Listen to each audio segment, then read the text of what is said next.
All right. Hello, everybody. I'm Nick. I'm not Stefan. That's Stefan, that's me. And today I'm going to do an introduction to serverless. So what is serverless? Apparently there's a lot of serverless in this world. There's a serverless book, there's a conference, there's a framework, there's a company in architecture, and now also a serverless application model, and many, many more. So that's the book, that's the conference, that's the team of the serverless company. That's me there. So full disclosure, I'm part of this company, Serverless, and we built the serverless framework. It started about like 1 year ago, a little bit more than that, and it got quite some good traction over this year. So we have 14,000 stars, which is quite exciting because a lot of people using it, and you get a lot of feedback, and a lot of stuff is going on. But what I want to talk about today is mostly the serverless architecture. So to give you an understanding of like what this thing means, why this term exists, and where we're going. So to start off, because a lot of people have a lot of definitions, I want to quote Mike Roberts, who wrote in a blog post, in a guest article on Martin Fowler's website, serverless architectures refer to applications that significantly depend on third-party services, known as backend as a service, or on custom code that's run in informal containers, the best-known vendor, so function as a service, and the best-known vendor, host of which currently is AWS Lambda. So AWS Lambda was created about 1.5 years ago. And Mike continues a little bit, and he goes into the benefits, but I'm going to talk about that later. So even that definition is quite long, so let's dissect it a little bit. So in the first part, you have backend as a service, and this is actually a concept that we've seen for quite some time already. So you have services, for example, like Auth0, who take away all the authentication pain. They manage authentication, and you don't have to deal with it, and that's really comfortable. Or Algolia is another good example. So you can send your data to them, and then you can request data, or you can do searches, and they manage all the search for you, and you don't need any kind of custom setup. You don't need to run servers. But there's a second part, and this is the part we're going to focus on today, which is custom code that's run in informal containers. So what does this mean? There's a couple of providers, and AWS is one of them, but there's more. But there's one particular thing where that is important to this function as a service concept, which is that the function is a unit of application logic. This is the essential part. But how does this work? What does this mean? So what's happening is when you have a serverless system, is that you actually just create a code. You upload it to some of the providers, and they take care of running this code. They take care of running the instances, and you don't care about that anymore. And this is really, really neat for, you don't have to manage, maintain, and do DevOps anymore. So basically what's happening is like, whenever an invocation is coming in, they start a new instance, or if there's already an instance running, they use this instance. And the second part is, because you don't have a server anymore, you don't have a box that's, or a process that's running somewhere, is that you don't listen to an HTTP port anymore, or you don't have something running, which means like you need another way to trigger these functions then, and this is happening through events. So these are the two main important ideas behind these informal containers, function as a service. So you might think like, why? Why is this, like, how does this work? And I want to go a little bit deeper so you get a feeling of like, how does this happening and how does this working? So think about like, if you invoke this function that runs somewhere on AWS or Google or some kind of other provider, what's happening is like, at first, basically when this event is coming in, this invocation is happening, that there's a check if some kind of instance is running with your code already. If that's if that's the case, then they actually activate the process. And if that wasn't the case, then you start a new instance. In the end, your request, your invocation is always going to be handled. And that's the cool part about it, because you will never drop any of those. And then there's the really, really interesting part, what you should know about, and why you need to rethink a little bit how to develop with this kind of system, is if your request is handled, they actually stop the process. So the code you deployed, like you don't control that anymore, like what's running on this machine, what's running on this container. You just know, like, I can execute my code and then it's done. And that's very interesting, because if you think about like monitoring or other stuff, or usually you can SSH to a box, or you can run a process that sends some information to the monitoring system. But that's not the case with this serverless concept. And the crazy thing is, they even stop the instances if they're idle for too long. And that's one part. And I'm going a little bit later. I'm going to explain you the up and downsides. But let's first dig into the second part I told you, which is you need to trigger this within events. So even if you have an HTTP request, what's happening is, like, you have to go through some kind of service to convert that to an event, because a function is always triggered for an event. And all the providers offer a lot of services that are built, that are part of this infrastructure, that you can use to convert different cases. And this case, for example, it would be HTTP to an event. So what would happen is you just configure your API gateway. This is AWS, for example, and the HTTP request comes in, and you configure your API gateway to accept these HTTP requests. So the request comes into an API gateway, it gets converted to a JSON event, and that goes into your function. And then you can deal with that in your function. You can execute. You could do, for example, fetch data from a database. It could be DynamoDB. But if you're on Microsoft, you might fetch from a MySQL database, whatever is part of your infrastructure there. And also, like, the database might be something that is managed by these cloud providers, and you don't actually have to run the instance by yourself. And then the data comes back, and you can handle the response, and you send it back as a JSON, and you actually return, through API gateway, return the HTTP response, because that's the way it's set up. That's pretty interesting, because suddenly you end up with a system where you have like zero maintenance. You just, like API gateway, or the data and the data storage, you don't need to maintain a running server. You just use the service and configure it. The only thing that you actually provide is the configuration and the code for your Lambda function, and then you can do all sorts of things. There's another way of how to see this, and that helped me a lot to understand or scope with this new paradigm, cloud computing paradigm.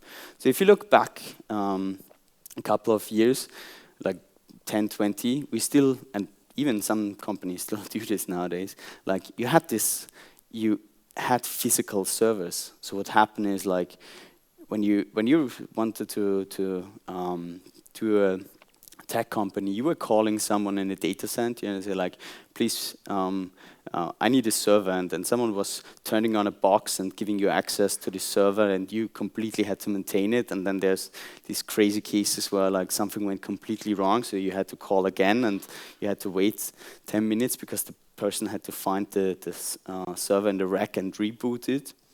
And this is like a very tedious process, and was super expensive. And then the cloud came along. And with the cloud, we got virtualization, which was pretty powerful, because suddenly you could just go through a process, you click a couple of buttons, you fill out a form, and suddenly you have a virtualized server, which is really, really neat, because then you can do multiple of them. In the end, you're still maintaining a server. And what happens if this server crashes and you can't access it anymore, or things go wrong, you have to go through the form and you have to go through the web interface. And And there's a problem, because you actually constantly, you either have too many servers running, because with this setup, you want to make sure that all the traffic is handled. So with this setup, you basically either constantly under-provisioned, and then you have outages, or you constantly over-provisioned. But luckily, we got containers. So containers helped a bit because they're way more lightweight, and with load balancers, we could start some of them. But in the end, it's still a lot of configuration, because you have to figure out how to balance them and how to start new ones. And it's getting really, really better, and this is an amazing system. But there's another trend, and this is what the serverless trend is. Yes, there's no server there.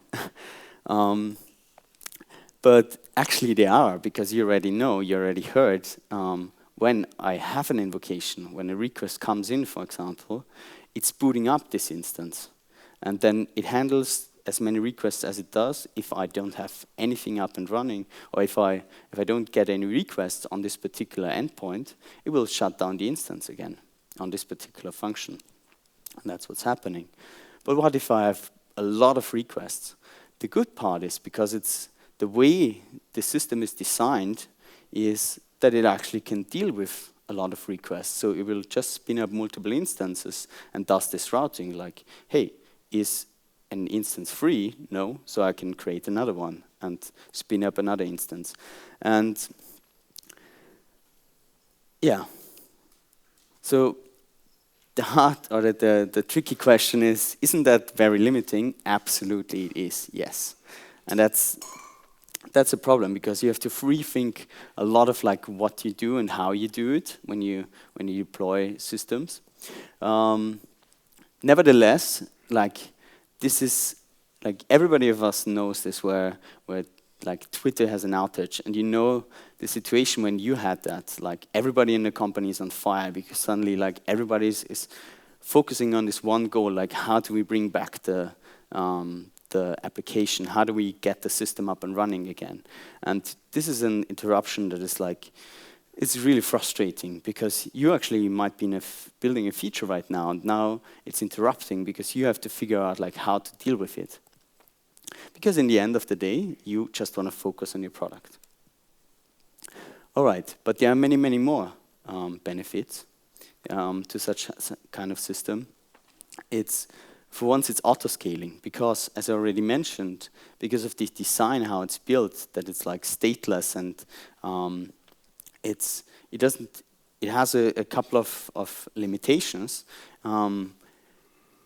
It's built in a way that you actually can spin up more instances, and you can just handle all these incoming invocations. It's pay-per-execution, which means you don't pay for a running instance. You don't pay for okay, now I have a server running like this. You just pay for per execution, per this invocation. And that's very neat, because if you have an endpoint, or if you have a service that you need only once a week, then you only pay for this one invocation once a week. And so it's also really neat to have services that are not heavily used, and you don't need to run a server or multiple of them, because there might a spike happen. You need to keep them alive all the time and be over-provisioned. Event-driven is also another benefit, or at least that's my personal opinion. I'm a big fan of reactive event-driven systems, because suddenly what's happening is that in an event-driven system, people can send out events, and many functions can actually react to this event. So you could have an event for let's say a file that has been uploaded and then created in your file storage, which would be in AWS would be S3, and then different functions can react to it. And this is a very, very neat system, because then the responsibilities, it's not stored into one particular a section of code like, hey, I accept this file and then have to do something, but you just get this global event and then you can react to it. And so different teams can take over different things. Like an analytics team in a company, if you have multiple teams, an analytics team can listen to this event while the team that actually takes care of the file like can convert it and create thumbnails out of it. It would be an image. And the fourth benefit, which is very important to me, is security. Because in this case, like if you think about this, the case with the physical server, or even with the virtualization or container, the problem is that like in the end you still manage what operating system, not necessarily what operating system, but like what kind of version of all the software you have and what kind of, what's the tools do you use on this system. And the benefit here is like, if you have a serverless system or function as a service, you just upload your code. And then one of these providers is taking care of that. And you think about cases like Heartbleed. Who can remember the day when Heartbleed happened? Okay, a couple of people. So, like, I personally remember it exactly because what happened is like, when I read the news for the first time, I was like, holy moly, now I have to get out and like, my day is screwed and I have to fix all the servers and basically every server that I ever deployed, and I have to find them all again and basically patch them. And that's a lot of work, and that's work which actually is tricky because I slept the time the news actually came out. And so that's a big problem. So you need a larger team to maintain that. Or the other way, if you give away this power to a provider, like they manage it for you. And the thing is, they're very, very capable people, so they can deal with that. And I personally think they can deal with that in a better way than I could, because they have people all around the clock watching out for these stuffs. And still, even if you have like all these constraints, and if you have these, if you readapt the way you think about building applications, you can still build all these common use cases. So you can still build web applications. People build mobile and IoT backends. People build a lot of data processing stuff. Netflix was one of the earliest adopters of AWS Lambda, and they do a lot of stuff on Amazon with it. You can build chatbots, all pretty straightforward. And one thing to add is like, even you have these limitations, like personally I always try to compare it to immutable data structures. The first time I heard about it was like, well, I'm not sure. Why should I limit myself and make data structures immutable? Why should I use them? It doesn't help me at all. I didn't see the benefit. But once you start to use them, and once you learn about the background and the ideas, you actually figure out like, oh, because of this limitation, it actually prevents bugs. It makes things way easier to deal with. And as I already mentioned, there are a lot of providers out there. So it's not only AWS definitely kicked it off 1.5 years ago with AWS Lambda, but there's currently, like, all the others are catching up. And it's really, really exciting times because they're investing a lot of effort into it. So there's also Google Cloud Functions, which is currently in alpha and probably going to release soon. There's Microsoft Functions, which is, you can do this in Azure already, and it works marvelous. IBM OpenWhisk is doing this.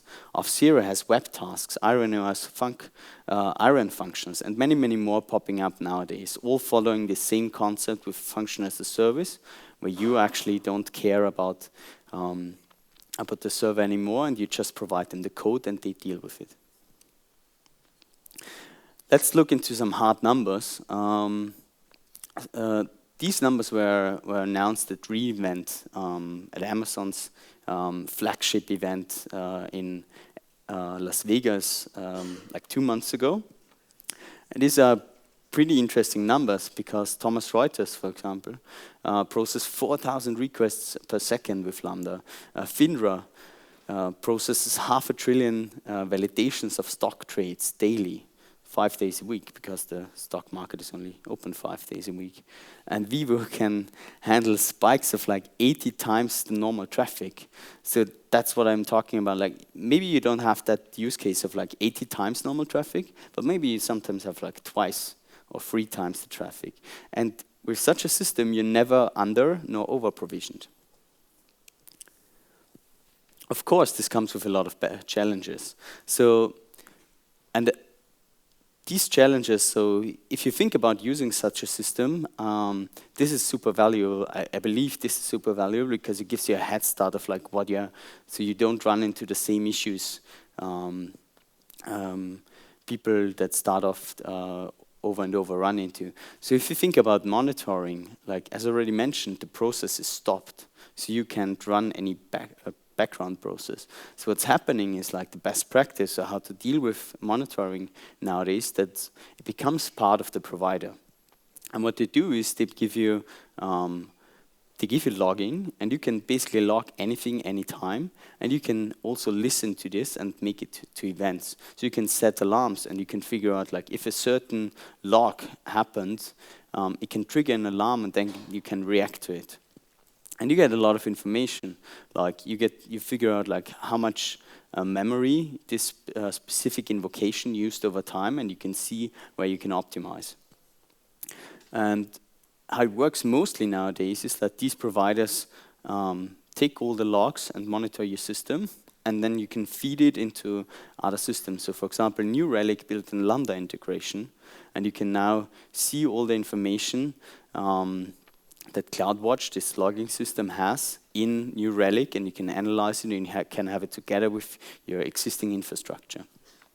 As I already mentioned before, there's this issue with like, or not an issue, but like what's happening is it actually checks for is an instance available, and then it boots up an instance on demand. And that causes what we call cold starts, because if you boot up a new instance, that actually like might take a little, and that's a problem, because if you want to have a really fast HTTP API, what you want to do is you want to have like really fast requests. But Node, like booting the container is pretty fast. What's interesting is like if you have a JVM that boots on this container for an HTTP request, that takes a little. So we see a lot of like usage for JVM closure and so on for data processing, but not yet for running these containers for HTTP endpoints. But what we see is a lot of people who use Node because it's spinning up really, really fast. But what people do even, and that's the crazy part, is they started to minify their code even for the backend, just because the V8 that is under the hood of Node actually then can boot up faster because it can read in the code faster and load it faster. And these are the kind of tricks you have to watch out for. So you have to think about like how much does it take for my code to boot up, including the tools you use. You have to rethink about development flow, because if you use a lot of these external systems, like API gateway, you use a hosted database, there's like two different ways. Either you mock all that, or you basically run this locally with mocked versions, or you just don't and deploy all the time and use it on kind of a dev environment and do a lot of like unit testing. We also have to rethink application structure, because suddenly you don't have this server running. Rethink service discovery. It's not a service that's running somewhere which has an IP and a port. It's rather just IDs of certain functions that are up there and you can invoke, or HTTP endpoints. So there's a couple of challenges that are currently, because this is still a very early concept, you see a lot of like people that do a lot of with these systems. These best practices are just evolving, and I think it's a very exciting time to be in there because you can see how the cross-pollination is happening. People from one end have an idea and the others implement it, and then there are new ideas coming out of it, and it's a really, really exciting time to be part of that. All right, so now that you have a basic idea of what's going on, I want to actually show you like how to deploy such a thing and then invoke it. So that it's like, let's get a little bit more hands-on. And there's a couple of options how to deploy to these serverless systems. So always there's a user interface. Microsoft, Google, Amazon, they all have it. So you can deploy, you basically just create the function in the user interface. This is a little bit, like it works really well to get started, to get off the ground. It's not really easy to replicate. So if you want to like replicate, if you want to take this and replicate it across multiple stages, that's a tedious process. You could use Selenium, but I think it's not the best way to deploy your infrastructure. So I think this is really good for figuring out like what's there, what are the options, what can I use. The second way is deploy via an API, and this is also basically that's what all the providers currently have. So the AWS SDK or the Google Cloud Functions SDK, they allow you to just invoke a remote call. Basically call and do an HTTP request and then create a Lambda. You can create policies, you can create S3 buckets, you can create all sorts of stuff with just API calls. And that's also like very interesting because you could do a lot of crazy things like, or at least that was my first idea when I heard that. Well, let me create a Lambda that creates a Lambda that creates the Lambda. So you could go recursive in that sense. And you can do all sorts of crazy stuff. And that's quite fascinating. But there's another way. And that's specific to AWS, but I believe all the others are also catching up. And that's deploy via CloudFormation. And I think this is a very interesting concept because what's happening here is that basically you create a configuration file, and yes, you can't read this. That's on purpose because it's a lot of configuration there.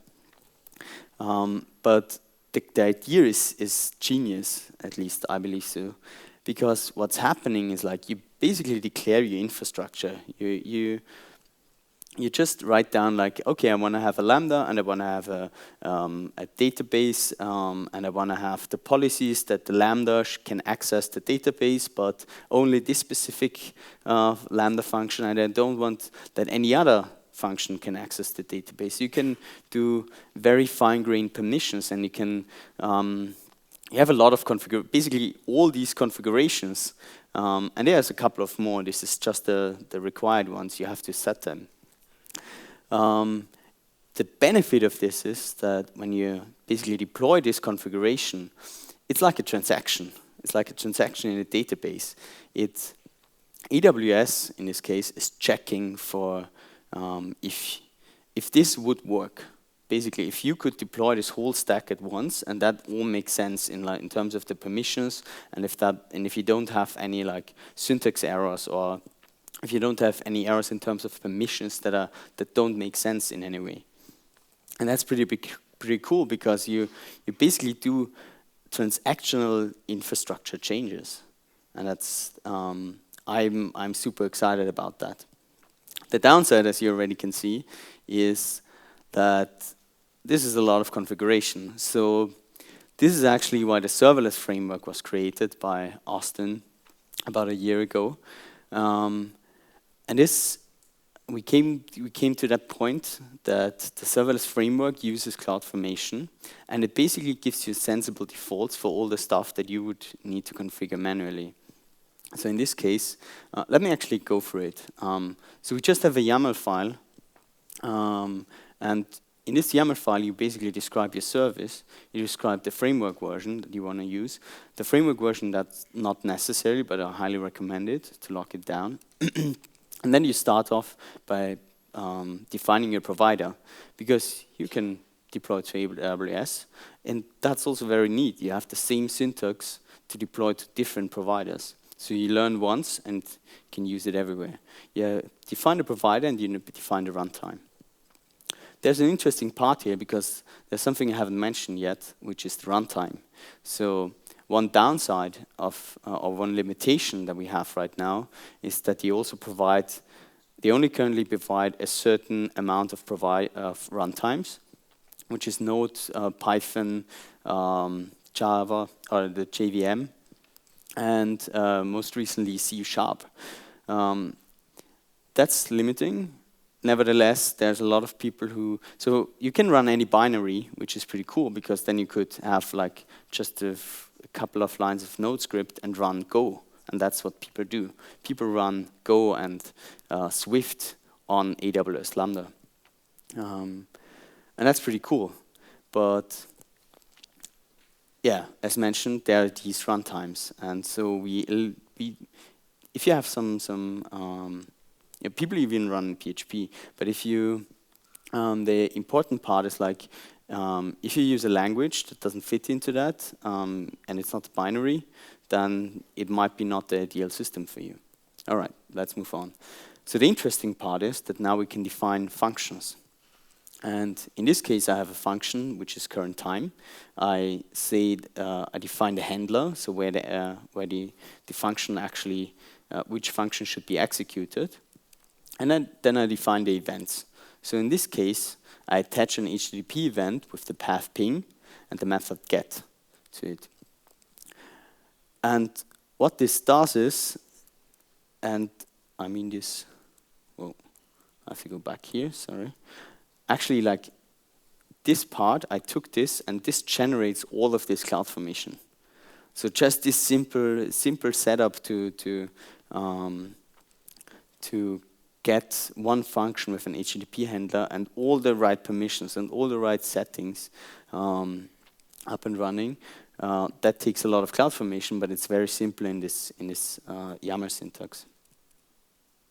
All right, let's look at the code. The code is plain JavaScript. So you just take code, we have an endpoint. The one thing that is specific about it, that you get as a first argument an event, the second one is a context, and then a callback. And what you have to construct if you use this default setup, obviously you can change that and you can make sure, you can do all sorts of crazy things, but in this default setup,